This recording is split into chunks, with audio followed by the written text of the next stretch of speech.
Balance of payment का crisis है, balance of payment crisis,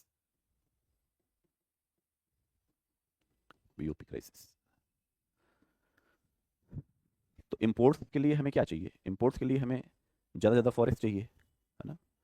और फॉरेक्स इन द सेंस आप सिंपल सेंस समझिए कि हमें डॉलर चाहिए।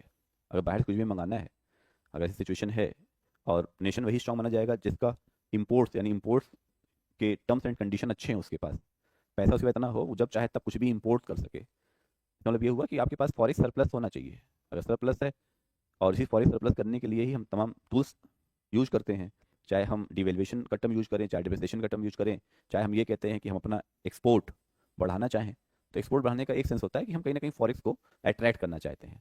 तो बैलेंस ऑफ पेमेंट क्राइसिस आप कह सकते हैं कि कंट्री इज अनेबल टू पे फॉर इट्स एसेंशियल इंपोर्ट्स और सर्विसेज, है ना। तो एक तो ये हो गया। दूसरा ये है कि हम जो मल्टी नेशनल इंस्टीट्यूशंस हैं या फिर जो इंटरनेशनल इंस्टीट्यूशंस हैं, जैसे आईएमएफ हो गया या एडीबी हो गया या फिर वर्ल्ड बैंक हो गया, उनसे जो हम लोग लोनिंग करी है, हम कितना डेट में हैं। अगर डेट हमारा ज़्यादा है या हम डेट ट्रैप में जा रहे हैं तो भी हमारा बीओपी क्राइसिस में होगा। तो 1990 में जो इंडिया ने न्यू इकोनॉमिक पॉलिसी को अडॉप्ट किया था, उसके पीछे का रीज़न यही था कि हम लोग बीओपी क्राइसिस में थे।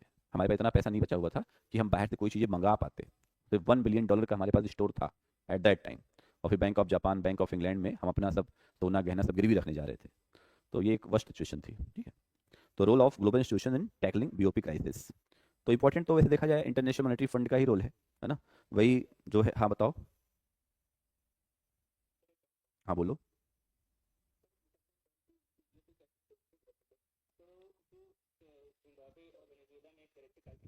हम्म। राइट, एग्जैक्टली, यही तो बात है। उसका एक स्टेटमेंट याद करिए ग्रीस का। ग्रीस ने कहा था कि हम आज बीओपी क्राइसिस में इसलिए हैं या हम इंसॉल्वेंट इसलिए हो रहे हैं क्योंकि हमने अपने यहाँ ना जो अपना क्या बोलते हैं उसको,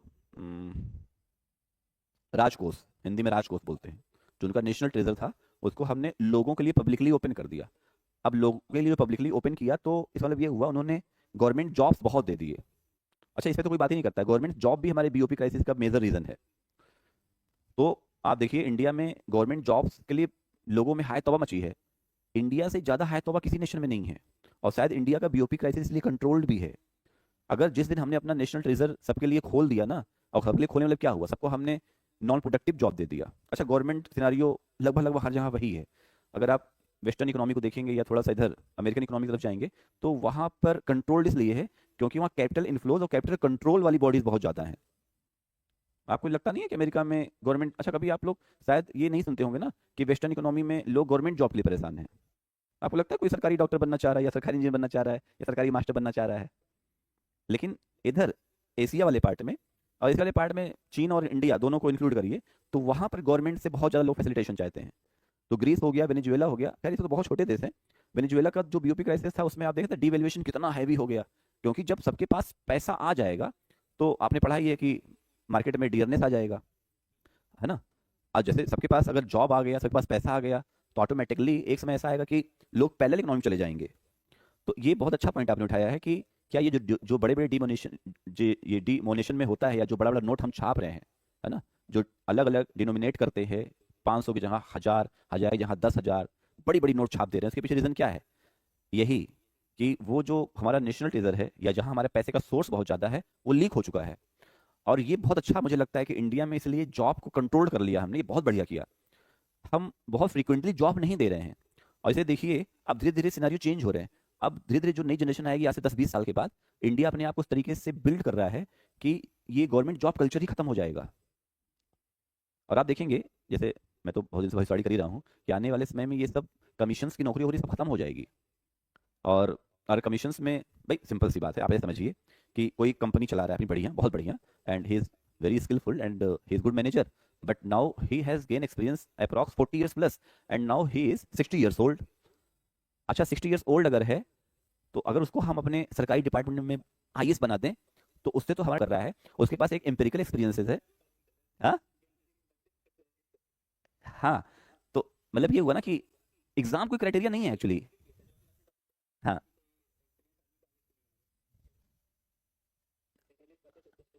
एग्जैक्टली वही। जर्नलिस्ट वर्सेस नहीं, अब जर्नलिस्ट वर्सेस स्पेशलिस्ट की भी बात नहीं रह गई है। अब बात यहाँ हो गई है कि हमें एक्चुअली चाहिए क्या? हमें चाहिए अच्छी सर्विसेज।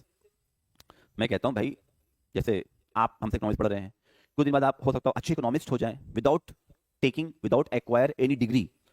तो आप अपनी सर्विसेज दे सकते हैं ना, कि पीएचडी होना ही जरूरी है। मैं क्या कह रहा हूँ, समझ पा रहे हैं? मैं ये कहना चाह रहा हूँ कि अगर हमारे डिपार्टमेंट में गवर्नमेंट रिटायर्ड लोगों को ले रही है, तो आप डायरेक्ट लेटरल एंट्री वाली बात मैं कर रहा हूँ। लेटरल एंट्री मीन्स कि जो लग रहा है स्किलफुल है, उसका हम फायदा उठा सकते हैं, तो उसको लाइए डायरेक्ट। आप तो अभी कठपुतली ले रहे हैं ना। आपने कुछ सर्टेन सब्जेक्ट्स बना दिए हैं और उससे आप उसको क्रैक कर रहा है, 2-4 साल ट्रेनिंग कर रहा है, फिर आ गया। दैट इज नॉट गुड, और ये सब खत्म होगा। ये बीओपी क्राइसिस अभी इंडिया में उस लेवल का आया नहीं है, और जैसे उस लेवल को लगेगा कि हम गवर्नमेंट जॉब को एबॉलिश कर सके, तो टोटली एबॉलिश हो जाएगा गवर्नमेंट जॉब, टोटली।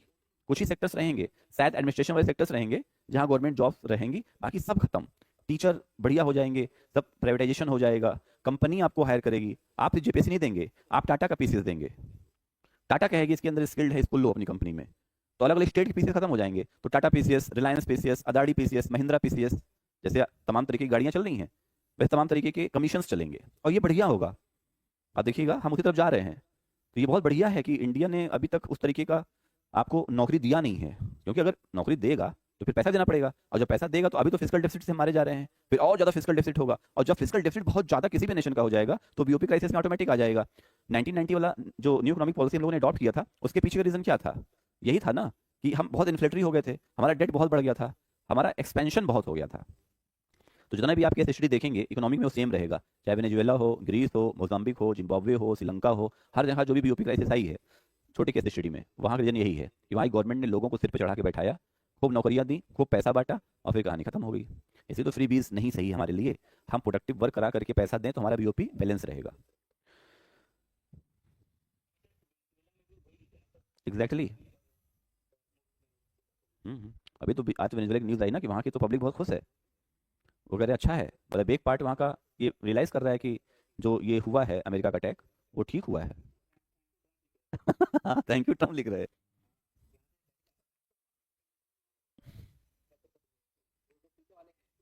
हम्म। वो शिवाजी, शिवाजी। हाँ। हाँ, तिलक भी शिवाजी, हाँ। हाँ, वो तो कह रहे हैं। नो, अच्छा है, मतलब अगर वेनेजुएला वगैरह देखिए तो मुझे लगता है कि, और मैं सही बताऊँ, मैं रोज ग्रेटिट्यूड शो करता हूँ कि I live in good country. हम लोग एक अच्छे देश में हैं, और हम सभी को इसका ग्रेटिट्यूड करना चाहिए, वरना जो हालात पूरे रेस्ट ऑफ द वर्ल्ड है, आप अच्छा देखिए अगल बगल, बांग्लादेश में पीस नहीं है फिलहाल, है ना? पाकिस्तान रेस्ट इन पीस है, और श्रीलंका की भी हालत खराब है। अगर इंडिया के चारों तरफ देखेंगे तो मुझे लगता है इंडिया ही ठीक है। अच्छा ये भी है ना, जैसे इंडिया क्या है ना, हमारे हमारे चारों तरफ पानी नहीं है। एक तरफ चाइना है, तो पाकिस्तान है, तो अफगानिस्तान है, श्रीलंका है। सबने अब या तो ये समझो कि ये सब हमारे फिजिकल एनिमीज हैं, या ये समझो कि ये सब हमारे ठीक ठाक फ्रेंड्स हैं। अमेरिका की हालत बहुत खराब है। अमेरिका दोनों तरफ, एक तरफ अटलांटिक ओशियन है, एक तरफ पैसिफिक ओशियन है। देख रहे हो? अगर किसी ने अपनी नेवी अच्छी कर ली तो अमेरिका को तो घेर सकता है वो पानी से ही, है ना? लेकिन पूरे वर्ल्ड में सबसे अच्छी नेवी है किसकी? अमेरिका की। सबसे अच्छी नेवी उसकी है। तो इंडिया के पास कई तरीके से प्लस भी है और माइनस भी है। हम लोग ये छोटे मोटे झगड़े हो रहे हैं छोटे छोटे नेशन से, बांग्लादेश से भी हो गया। अभी वाला केस आपने पढ़ा ना, मुस्तफिर रहमान को बाहर कर दिया, तो बीसीबी ने कहा कि हम भी क्रिकेट नहीं खेलेंगे अब इंडिया में ना।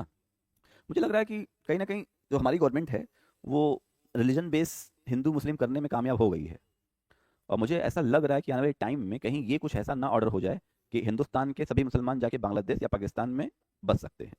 ऐसा कुछ मुझे डाउट है, ऐसा कुछ हो सकता है, क्योंकि इंडिया में भी जो ये कम्युनिटी है उनका कहीं ना कहीं एक रिफ्लेक्शन देखने को मिलता है। वो शायद पाकिस्तान प्रो है, बांग्लादेश प्रो है। मैं अभी बहुत पहले ये बात कह रहा हूँ, लेकिन मुझको ये चीज़ कहीं ना कहीं रियलाइज़ होती है। ठीक है, ये चीज़ हो सकती है, हो सकता है गवर्नमेंट, अच्छा ये सब गवर्नमेंट का करा कराया है। अब पाकिस्तान और बांग्लादेश दो तो मतलब हिंदू मुस्लिम वाइज तो अलग हुए हैं। अभी बांग्लादेश में हिंदुओं पर जो एट्रोसिटी हो रही है, या फिर इधर पाकिस्तान में जो चीज़ें हो रही हैं, अभी कल देखिए एक हिंदू लड़की को ठंडे पानी से नहला दिया गया बांग्लादेश में, सिर्फ ये इसलिए कि वो हिंदू थी।